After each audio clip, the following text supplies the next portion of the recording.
하겠습니다. 아멘. 하나님의 말씀은 사무엘하 17장 17절부터 20절 말씀입니다. 사무엘하 17장 17절부터 20절 말씀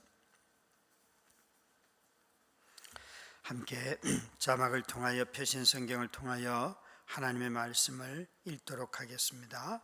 그때에 요나단과 아히마아스가 사람이 볼까 두려워하여 감히 성에 들어가지 못하고 에느노겔가에 머물고 어떤 여종은 그들에게 나와서 말하고 그들은 가서 다윗 왕에게 알리더니 한 청년이 그들을 보고 압살롬에게 알린지라. 그 두 사람이 빨리 달려서 바후림 어떤 사람의 집으로 들어가서 그의 뜰에 있는 우물 속으로 내려가니 그 집 여인이 덮을 것을 가져다가 우물 아귀를 덮고 찢은 곡식을 그 위에 널매 전혀 알지 못하더라. 압살롬의 종들이 그 집에 와서 여인에게 묻되 아히마아스와 요나단이 어디 있느냐 하니 여인이 그들에게 이르되 그들이 시내를 건너가더라 하니 그들이 찾아도 만나지 못하고 예루살렘으로 돌아가니라. 아멘. 압살롬의 반란으로 다윗은 아주 예루살렘 성을 황급하게 떠나게 되었습니다. 그 사이에 후세가 아히도벨의 계략을 다윗에게 알려서 이 추격에서 벗어나도록 미리 알리는 사람을 보냈지요. 예루살렘 성에 후세를 남겼던 다윗의 전략은 아주 유효하였습니다. 여기에 도망을 가는 과정을 보면서 하나님께서 다윗에게 어떤 은혜를 베푸시는가 보시면 도망가는 것이 하나님의 인도입니다. 도망가는 것이 하나님의 인도입니다. 하나님의 법대로 살면 도망도 안 가고 항상 우리에게 피할 길만 주실 것 같지만 도망가는 것 자체가 피할 길입니다. 이 다윗은 아주 황급하게 다급히 예루살렘 성을 떠나야 했지만 다윗의 인생을 인도하시는 하나님에게는 다급함이 없습니다. 어떤 긴장도 느껴지지 않고 하나님은 너무나 자연스럽게 그곳에서 있는 사람들을 통하여서 다윗을 돕고 계시는데 전쟁의 목적이 나의 생명을 지키고 내 상대방의 생명을 빼앗으면 전쟁에서 승리하게 되지요. 만약 승리하여서 내 생명을 지키는 것이 전쟁에서 목적이라고 한다면 싸워서 이기는 것만이 자기 목숨을 지키는 것이 아니라 도망하여 피하는 것도 하나의 전쟁에서 자기 목숨을 지키는 방법입니다. 그래서 도망을 잘 가야지만 자신의 목숨을 살릴 수가 있죠. 여기에 아히도벨이라고 하는 사람의 말을 다윗도 압살롬도 다 하나님의 말로 여기지 아니하였습니까? 그 아히도벨과 다윗을 비교해 보면 아히도벨은 자신의 계략이 압살롬에 의하여서 선택되지 못하였을 때 후세의 말을 듣는 압살롬을 보고는 그 사람은 집에 내려가서 자기 목숨을 끊습니다. 이런 하나의 사건을 보면 아히도벨이 어떤 사람인지 알 수가 있습니다. 자신의 말, 자신의 생각, 자신의 지혜를 의지하고 자기의 생각과 계획을 누군가 받아주지 않으면 바로 화를 내고 그리고 더 심하면 자기 자신을 이렇게 자살하며 목숨을 끊게 되지요. 그러나 다윗을 여러분 보시면 다윗은 온갖 수치를 다 당합니다. 그럼에도 불구하고 그는 그 수치를 다 견딥니다. 때로는 무기력함일 수도 있고요. 때로는 그것이 잘못 선택한 자기 자신의 실수일 수도 있고요. 또 때로는 다윗에게 있어서는 죄로 말미암는 형벌일 수도 있습니다. 그러나 다윗은 이 모든 수치들을 다 견딤으로 말미암아 하나님의 사람이고 하나님의 부름받은 왕으로 그가 통치를 하게 돼요. 자신이 스스로 죽음을 선택하는 것이 아니라 다윗은 도망가며 수치를 당할 때에도 항상 하나님의 도움을 의지하고 도망을 다녔습니다. 그래서 도망다니는 것, 도망가는 것, 그것이 하나님의 인도이지요. 삶에서 우리 자신들이 우리의 생명을 잘 지키는 이 힘은 어디로부터 올까? 도망을 다닐지라도 수치를 견디는 힘을 가지고 있을 때 저와 여러분은 하나님의 인도를 받으며 살아가는 것입니다. 패배하는 순간에도 하나님을 의지하면 그분의 인도를 따라 살게 되었습니다. 그래서 패배를 수용할 줄 아는 사람들에게 항상 길이 열려 있습니다. 베트남 전쟁에서 미군의 아주 그 전쟁을 좌지우지하던 장군이 베트남군에게 포로가 되었습니다. 사람들은 이 포로가 되었을 때에 그 감옥에 있는 사람들이 다들 이렇게 말합니다. 우리는 석방될 줄 믿습니다. 우리는 하나님이 이번 크리스마스까지 석방시켜 주실 것입니다. 이렇게 말을 할 때 이 장군은 저는 그거는 잘 모릅니다. 오늘 하루 사는 게 저 목표입니다. 누가 끝까지 견뎠을까요? 놀랍게도 크리스마스 때는 석방시켜 줄 것입니다. 우리는 나갑니다 라고 했던 사람들이 견디지를 못하고 하루하루 그냥 나는 언제 나갈지는 모르지만 오늘 하루 견딥니다 라고 했던 사람들은 다 살아났다는 거예요. 여러분, 우리가 멀리 있는 승리를 확신하는 것이 아니라 매일매일 그것이 수치이든 도망가는 일이든 부끄러운 일이든 그것을 견디며 하루하루 살아갈 때에 그것이 눈물일 수도 있고 고통일 수도 있고 기쁨일 수도 있겠죠. 그 모든 것을 수용하며 살아갈 때에 하나님의 인도는 널려 있는 것입니다. 하나님이 여기에 누구를 통하여 그를 도우십니까? 가만히 보면 후세가 시작이 됐지만 여기에 요나답이 나오고 아히도벨의 아들도 나옵니다. 요나답과 아히마스는 이 사독의 아들이죠. 이 후세와 요나답과 아히마스 이런 사람들이 다 돕지만 거기에 뭐라고 말하는가 하면 요나답과 아히마스는 두려워하여 다윗에게 가지를 못해요. 그 다윗에게 가까이 갔는데 그 다윗에게 가까이 있던 아마도 이 여자들은 물을 깃는 종들 같은데 이 사람들이 여인들이 다윗에게 가서 후세로부터 받은 전가를 알려요. 원래 시작은 여기에 요나답과 아히마스였는데 사울이 자신들을 보고 죽일까 봐 두려워서 오히려 그 물깃던 여자들이 그 성에 들어가서 다윗에게 알려줍니다. 그래서 여기에 성경은 이렇게 기록하고 있죠. 요나단과 아히마스가 사람을 두려워하여 감히 성에 들어가지 못하였다. 성에 들어가지 못하는 마음이 그들 속에 있는 두려움이에요. 후세의 말을 결국 다윗에게 전한 사람들은 여기에 여인들입니다. 이 여인들은 전사도 아닙니다. 그런데 그들에게 있어서 그들에게 있는 가장 중요한 것은 두려워하지 않는 마음이에요. 심지어 이 압살롬의 군대가 쫓아와서 너희에게 왔던 이 요나답과 아히마스가 어디 있느냐고 물었을 때에 이 여인들은 아주 담대하게 그 군인들을 다 숨겨주고 어디로 갔다고 오히려 찾고 있는 사람들에게 거짓말을 하여서 두 사람이 위기를 모면하게 합니다. 그 찾아온 사람들을 성경은 이렇게 말하죠.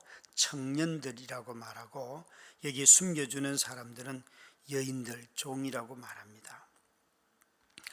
이 요나답과 사독의 아들 아히마스에게는 두려움이 있었지만 그들은 분명 하나님의 편에 서 있음에도 불구하고 두려움이 있었지만 이 여인은 위험과 위기, 피해와 손해를 전혀 두려워하지 않는 사람들이에요. 우리는 여기에 후세로부터 시작해서 두 명의 요나답과 아히마스와 그 다음에 여인을 보면서 모두를 다 하나님이 쓰신다는 것을 기억해야 돼요.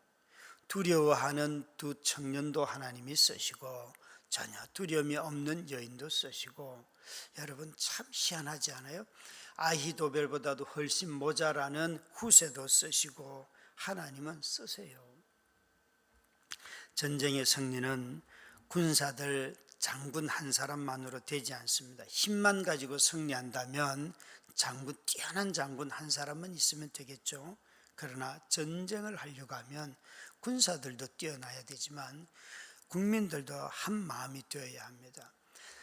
우리가 자꾸만 국론이 분열되는 것을 두려워하고 이런 일이 없기를 바라는 이유는 전쟁이 일어날 때에 한 마음으로 싸우면 어떤 전쟁이든지 이기게 되어 있습니다. 여러분, 우크라이나와 러시아의 전쟁에서 그거 누가 이길 것 같습니까? 러시아는 이미 패배한 겁니다.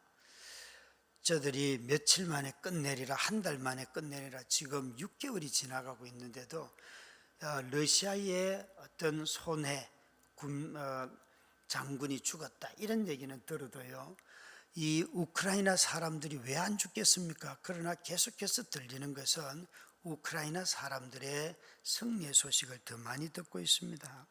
여러분, 전쟁에는 반드시 합심하여야 되는데, 여기 보시면 누가 돕고 있는가 하면, 군사력은 압살롬이 뛰어났을지 모르지만 한 마음으로 뭉쳐있는 군대는 다윗의 군대입니다. 두려워하는 사람도 다윗의 편에 서고 두려움이 없는 여인들도 다윗의 편에 섰습니다. 그래서 여기에 하나님이 어떻게 다윗을 도우시는가? 사람을 보내시고 사람을 통하여 하나님이 일하시죠. 여러분, 다윗이 우리아를 죽일 때를 보시면 보냈다는 단어를 성경은 참 많이 써요. 우리아를 죽이러 누구를 보냈다 그렇게 되어 있어요. 그런데 오늘 하나님은 다윗에게 누구를 보내십니까? 다윗은 군대를 보내서 우리아를 죽이고 어떤 장군에게 명령을 내려서 그는 죽이는 자였지만, 놀랍게도 하나님은 보내셔서 살리는 자예요.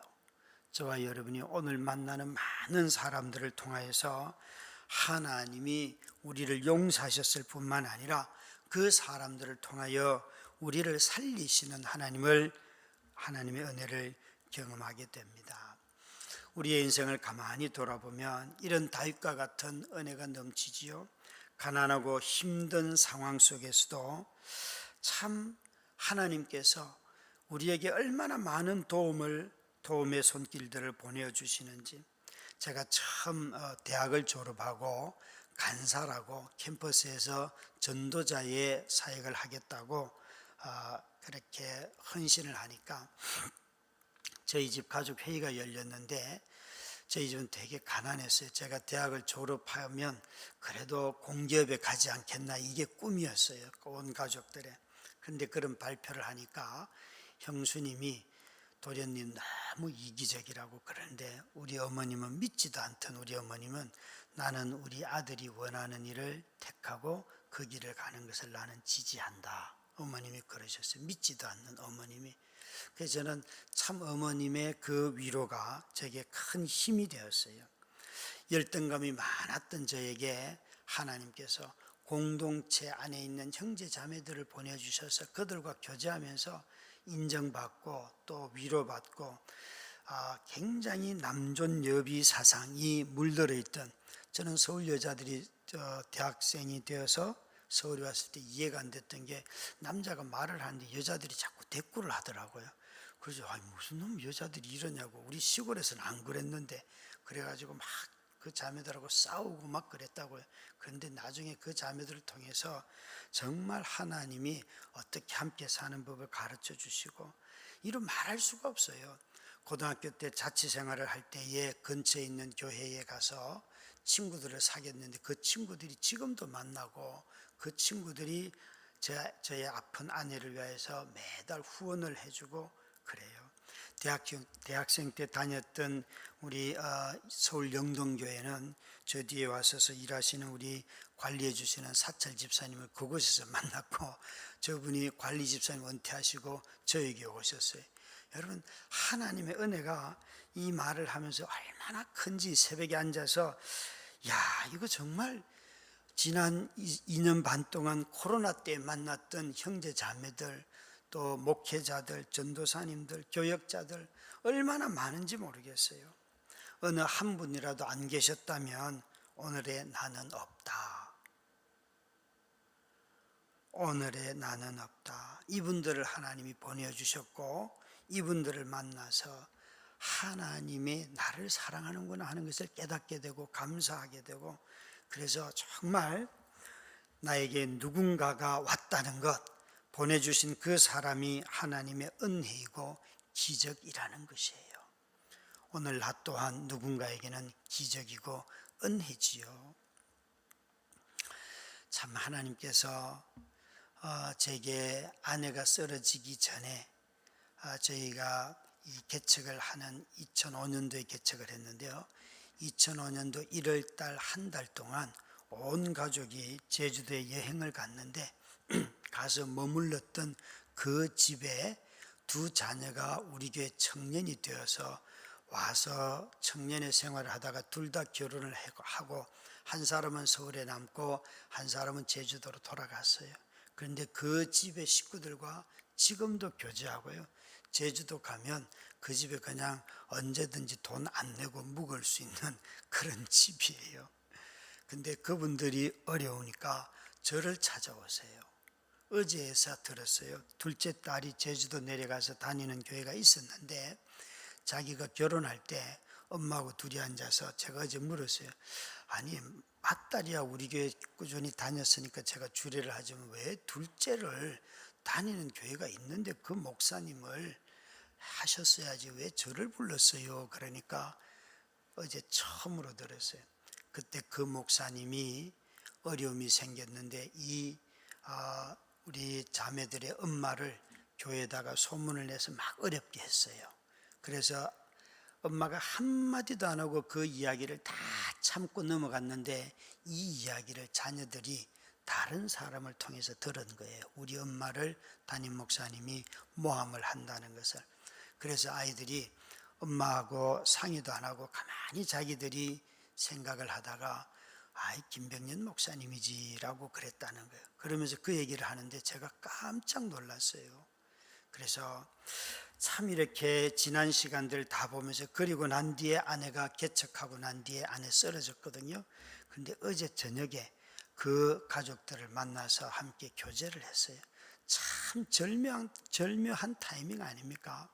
하나님이 그때를 기억나게 하셨어요. 여러분, 우리가 다시 한번 기억할 것은 어느 한 분이라도 하나님이 보내주시지 아니하면 만날 수 없고 또 우리 또한 하나님에 의하여서 보냄받은 자로 오늘 누군가를 만날 때에 하나님의 은혜의 통로가 되기를 주의 이름으로 축원합니다.